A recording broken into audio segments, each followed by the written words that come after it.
Well, hey everybody, welcome to Next Gen Marine Outdoors. So just kind of wanted to bring you some updates. Been out elk hunting, deer hunting, elk hunting again with the wife. The only one we've been successful on so far is my archery elk hunt. So I wanted to jump on here today and just give you guys a rundown of the equipment that I use, the bow primarily, that I've been using here and took an elk with at 83 yards this season. I'll try and drop the picture in here, but if I can't, it is on our Facebook and Instagram, just Next Gen Marine Outdoors on Instagram. You can see on there. Cow elk, we'll kind of go over the story here in a minute, but what I'm shooting is the Diamond Archery Edge 320. Bought this bow 2020, I believe, is when I had it, so I've had it 3 years. Shot it a whole heck of a lot, gone through a couple pairs of strings. It's going to be on a new pair of strings here in this next for this next season next year. I'm going to take it in the spring, get it tuned up and ready to go so I can practice it again all year and get my sight all dialed in and everything. So why did I choose the Diamond Archery Edge 320? Why not a Mathews? Why not a Hoyt? Why even, these top of line bows that shoot, high threes, maybe some even low fours at 70 pounds? The main reason is it actually starts a little further back. My wife's bow, probably 2019, 2018, bought her a Diamond Archery, it was just Diamond Archery Edge, the women's bow at that point. The main reason we got her that one is it was affordable. She didn't know if we want to get into bow hunting or if she would just want to be just out shooting a bow. So we're like, hey, let's do that one. They're super adjustable, guys. As far as what you could do at home, you can go from 7 to 70 pounds by just dialing your limbs back and forth.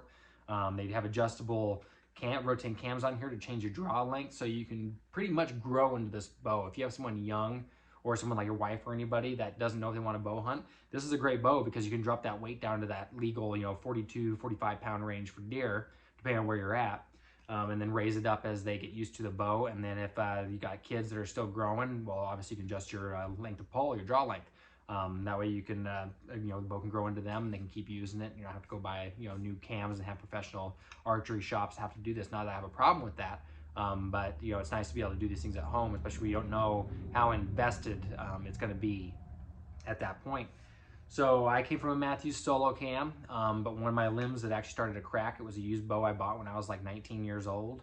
So it's about 10 years old, and it was cracking, and I was like, oh, maybe I'll place to the limbs. Like, I was shooting 70 pounds at that time too. I was like, maybe I'll do 80. Maybe I'll go up to 80 pounds, get a little more speed out of it and everything. And once I called, talked to some people, they're like, look, man, you can get a bow for as much as you can get those limbs for. Why don't you just invest in a new bow? So started looking, and I wasn't necessarily going for a price point bow, but just wanting to build a bow with a nice sight and everything on it. I was like, you know what? Dory's bow has been great. Why wouldn't I just invest in a bow in that price point? Around then it was like 380 bucks or 70 bucks. They go on sale for even cheaper, at least at the time. I haven't checked the current prices on them. So that's what I did. I ended up buying a Diamond Edge 320. Just got it straight black. I didn't really, I had my previous bow as camo. I didn't really, I like camo stuff, but you set on the ground, sometimes it's hard to find, especially if you walk away from it. So keep that in mind when you are shopping for something. But the biggest thing was the price point. I was able to get my bow, just trade it in, and get this for around 380 bucks and pick up a Spot Hogg. Technically the single pin is the 2-pin sight system on this here. So you have your top pin up here and you have a mid pin, and then it correlates with your dial and your pins down here. So that's what I started using, and immediately started flinging arrows out to 100 yards. It was crazy. I went through a lot of arrows when I first got it. But now, I practice out to 100 on a weekly basis pretty much, and ramp that up even higher before bow season starts. And it definitely paid off this season. So I actually was filming my cow elk hunt on my GoPro. But when I started the stock, I saw him about 3,000 yards away through a spotting scope. There was a big bull with them and 3-4 cows that I thought there was actually more behind the hill that I didn't see. So I started making the stock. I thought I had clicked my camera on. It was on, but I didn't click record, so we didn't catch it. So I apologize for that. I really wish I could have shown you guys. So basically worked through the desert, just kind of getting back on them whenever I could. Whenever I get up high enough, I kind of stayed down towards the valley. I had a perfect headwind coming across the desert, which doesn't happen very often. When the sun comes up, you start getting a lot of wispy wind that changes directions a lot. Today, I just had a solid face wind. It worked out so perfect. So I ended up dropping into a basin where I knew they were up in these junipers. Look up, and I see them there. Basically, they weren't staring. They didn't know I was there yet, but if I would have moved any further, they would have. So it was a cow or bull hunt. I knew there was a bull nearby, but didn't know how close. Really wasn't room to move anymore. I was stuck. If the wind was to change, I was going to be done. It was the second to last weekend, so I was like, you know what? I'll take a cow. It's totally fine.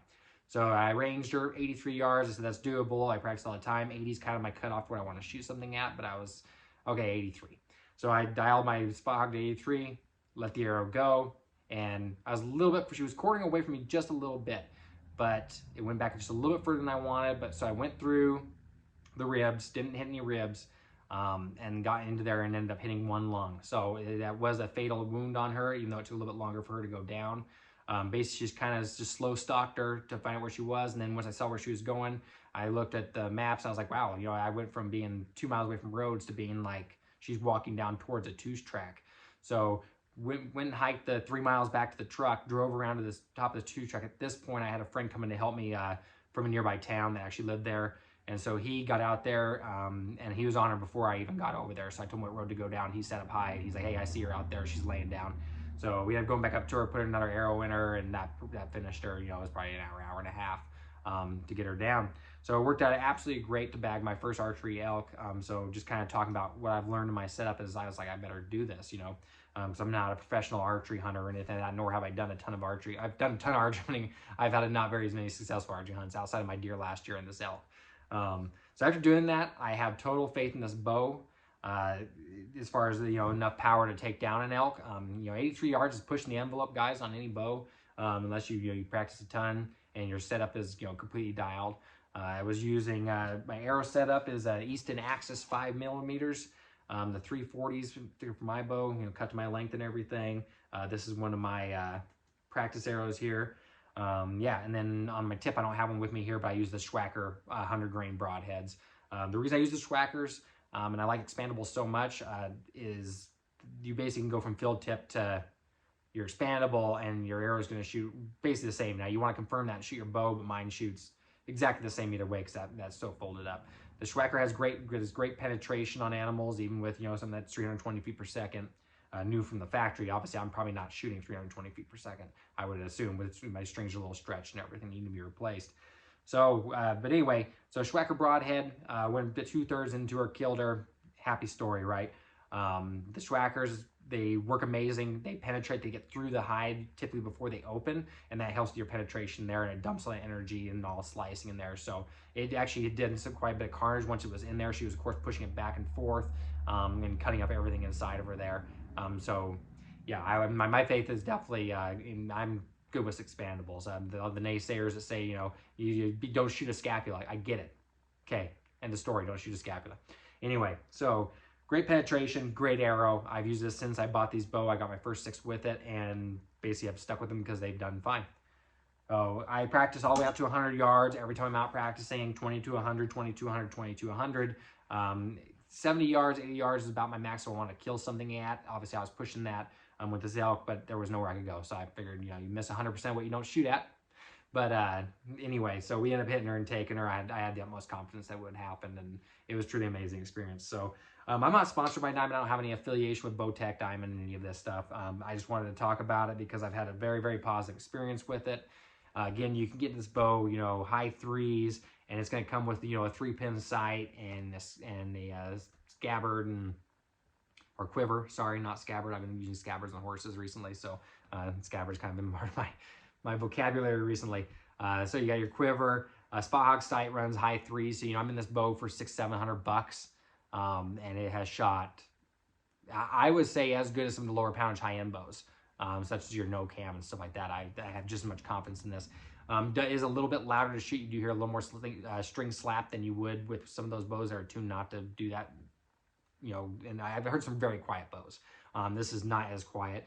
The whitetail I shot last year didn't jump the string. So that was at 35 yards, didn't jump the string. So, I mean, at a certain point, we got to stop with this, you know, with noise and everything else. At a certain point, we just got to get out there and shoot our bows and shoot effectively and efficiently. And that's how you're going to take animals. You're going to take animals that are working the wind for scent and, you know, of course, being stealthy and everything like that. I'm a Spartan stock hunter. I'm not up in tree stands. I'm not sitting on the banks. I'm not doing that. I'm up on my feet almost at all times, moving through and until I see something, and then I work it from there, you know. And do I spook stuff? Absolutely, it does happen. The desert, not as much as the tight timber stuff that I hunt for whitetail.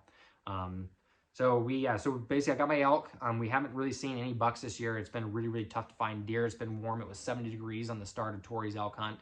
70 degrees, guys, is not ideal elk hunting weather in the mountains. It was hot. So basically, we're gonna go into archery deer here in November. Our tag's good for that. We'll try and bag up a couple whitetails when we do that there. We have our 2 weeks of Tori's elk hunt. We're gonna try to do that again. Of course, we're filming that. We're on like 5 days of filming right now. Between scouting and everything else. So keep an eye out for those videos. We will put them out as we go. I'm going to try and get my archery hunt for deer recorded, and we'll talk to you guys soon. Like and subscribe. Thanks for watching.